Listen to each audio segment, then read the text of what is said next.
Fala aí, rapaziada, sejam todos bem-vindos a mais um vídeo aqui do canal Luigi Tech. Se você está chegando agora e é novo, clica no botão de se inscrever para poder continuar recebendo os vídeos aqui do canal. Bom, no vídeo de hoje eu vou apresentar para vocês uma configuração para rodar os jogos em 4K, gastando o mínimo possível, pessoal. Bom, antes de mais nada eu quero lembrar que a resolução 4K ela pesa muito, principalmente ali para a placa de vídeo. Placa de vídeo teve um aumento de preço muito alto, não só aqui no Brasil, mas mundialmente.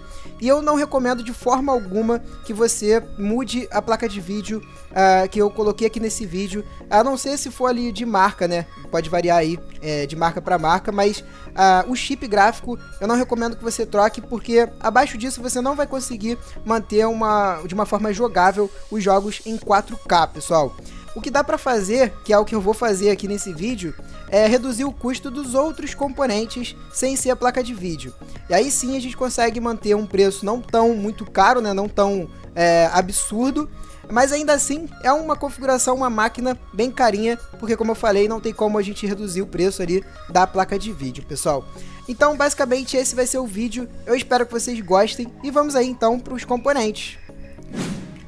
Bom, pessoal, vamos começar aqui então com o processador escolhido. Eu coloquei um Core i5 8400, simplesmente para poder reduzir bastante o custo, galera. E o Core i5 8400 ele já consegue levar os jogos em 4K, já que normalmente aí na resolução 4K você não consegue ter uma taxa de frames muito alta.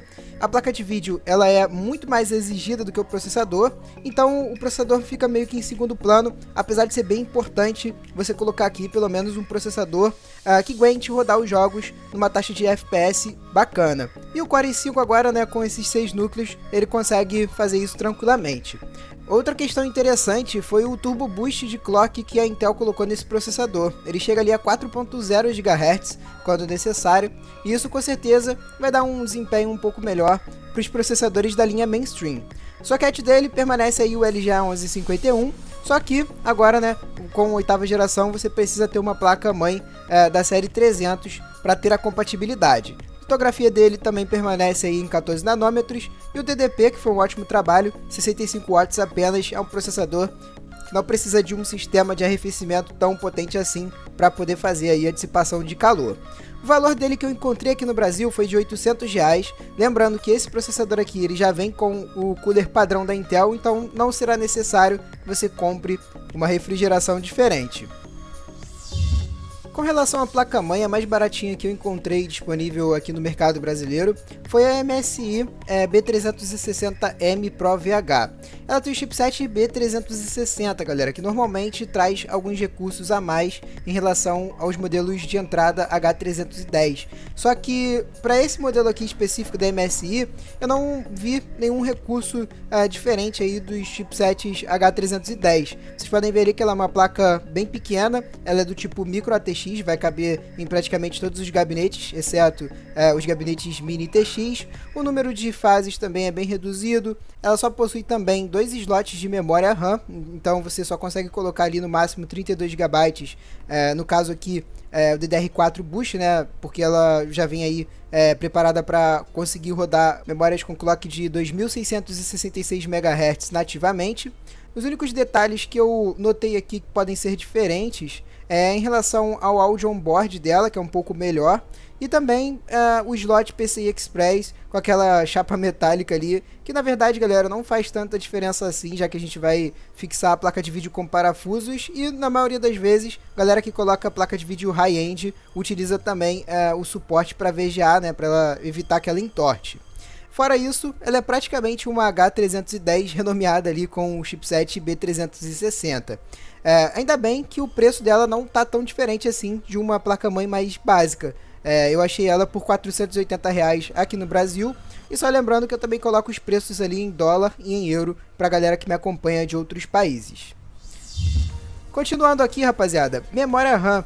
Eu coloquei logo 2 módulos de 8 GB em 4K. Os jogos pedem mais memória RAM, quanto maior a resolução, mais RAM você vai utilizar. Então 16 GB é o suficiente para rodar os jogos em 4K. No caso, são 2 módulos de memória da marca HyperX, modelo Fury, com clock de 2666 MHz. Nada de diferente, né, aí do que vocês já estão acostumados. Memória ainda continua um pouco caro. eu achei cada memória dessa por R$470, então como são 2 módulos ali, né, ficou em 940 o gasto com memória RAM. HD também não muda muita coisa, e por isso eu deixei esse aqui de 1 TB da Seagate, que já é o suficiente para você instalar bastante jogo. Agora vem aqui o componente que com certeza vai fazer a maior diferença na hora de rodar os jogos nessa resolução 4K, que é a placa de vídeo, pessoal. E aqui, né, eu repito o que eu disse lá no início do vídeo, não recomendo que vocês alterem a placa de vídeo. Se o objetivo for realmente esse, né, rodar os jogos em 4K com boas qualidades gráficas e também com uma taxa de frames beirando aos 60, eu escolhi aqui uma GTX 1080 Ti, nesse caso eu coloquei uma da Gigabyte, mas pode variar aí a marca, não tem problema algum. O importante é colocar a GTX 1080 Ti, que é a placa que tem, digamos assim, custo-benefício, né, na medida do possível, melhor para rodar o 4K. Inclusive a GTX 1080 Ti ela consegue ter até um desempenho melhor do que você colocar duas GTX 1070, por exemplo, em SLI, já que alguns jogos eles não são muito bem otimizados para essa situação, né, com duas placas de vídeo. No caso, pessoal, eu vou deixar alguns vídeos aí na descrição e também nos cards, para quem quiser assistir testes da GTX 1080 Ti rodando jogos em 4K. Ela foi muito bem na maioria dos jogos. Claro, galera, alguns jogos mais pesados, exemplo aí Far Cry 5, PlayerUnknown's Battleground, Assassin's Creed esse novo, você vai precisar reduzir alguns filtros, porque ainda assim a GTX 1080 Ti não consegue dar conta se você quiser rodar ali a 60 frames. E uma parada que eu tenho certeza que vocês vão me perguntar aí nos comentários é se o i5 8400 vai ter gargalo com a GTX 1080 Ti. E os testes que eu vou colocar nos cards, galera, e na descrição, eles foram feitos com essa combinação, tá? Com o Core i5 8400 mais a GTX 1080 Ti. Foi o pessoal da GrapeTech que fez. E vocês vão poder comprovar lá, né, o que eu tô falando, que realmente é um combo que dá certo. Como eu expliquei lá quando eu falei do processador, na resolução 4K, a placa de vídeo acaba sendo muito requisitada e aí o processador ele tem menos draw calls, né, para poder resolver. Por isso ele acaba ficando ali em 60% de uso, dependendo do jogo, pode até subir um pouco mais do que isso. Mas não deixem de assistir o teste feito pelo Bruno da GrapeTech. Bom, continuando aqui, rapaziada, a fonte vai ser uma EVGA 650 watts GD. Essa que é uma fonte que já tem a eficiência um pouco mais alta, né? Ela é 80 Plus Gold. Importante porque a nossa placa de vídeo ela é bem potente. Vocês viram lá no slide, né? Ela tem um TDP de 250 watts. E então você necessita de uma fonte de no mínimo 600 watts para ter aí o sistema bem de boa. No caso, a nossa tem 650 watts e também tem aí a eficiência 80 Plus Gold. Então já vai ser bem suficiente. Apesar de ser uma fonte que eu considero ainda de entrada, o cabeamento dela é fixo, né? Ela não é uma fonte modular, mas vai se dar muito bem aí com essa nossa configuração. E para finalizar, o gabinete escolhido foi o Cooler Master Masterbox Lite 3.1. Eu trouxe esse gabinete aqui, galera, mais porque ele é compacto, também muito bonito, né? Vocês podem ver aí as imagens dele no slide. Ele tem esse acrílico na tampa lateral esquerda. A série Masterbox da Cooler Master é bem interessante. Eles colocaram os gabinetes modulares e também muito bem organizado, né, na parte interna. Vocês conseguem ver agora aí a imagem da parte interna desse gabinete.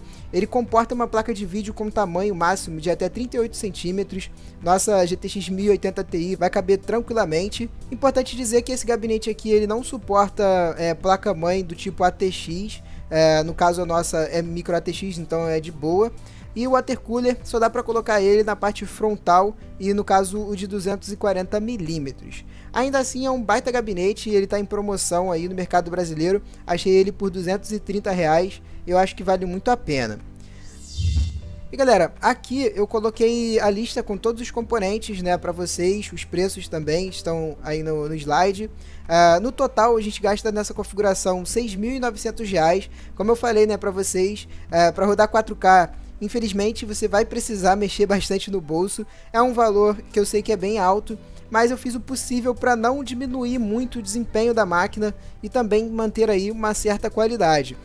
Dá para você colocar até uma GTX 1070 na configuração, vai reduzir ali uns R$1.000 do preço final, mas você vai perder muito em desempenho e principalmente na qualidade gráfica que você vai rodar os jogos em 4K. Se fosse no caso para 1440p, eu até poderia colocar a GTX 1070 aqui, que ela já consegue rodar muito bem nessa resolução, mas em 4K realmente é muito pesado, galera. E aí só a GTX 1080 Ti mesmo para dar conta do serviço. Então eu vou ficando por aqui, galera, com mais um vídeo. Eu espero que vocês tenham gostado. Caso você tenha gostado, não esquece aí de deixar o like. Minhas redes sociais estão passando aqui embaixo. Se você tiver alguma dúvida também, pode participar do grupo que vai estar aí na descrição, o grupo do canal, lá no Facebook. No mais é isso, um grande abraço a todos, até o próximo vídeo. Valeu e fui!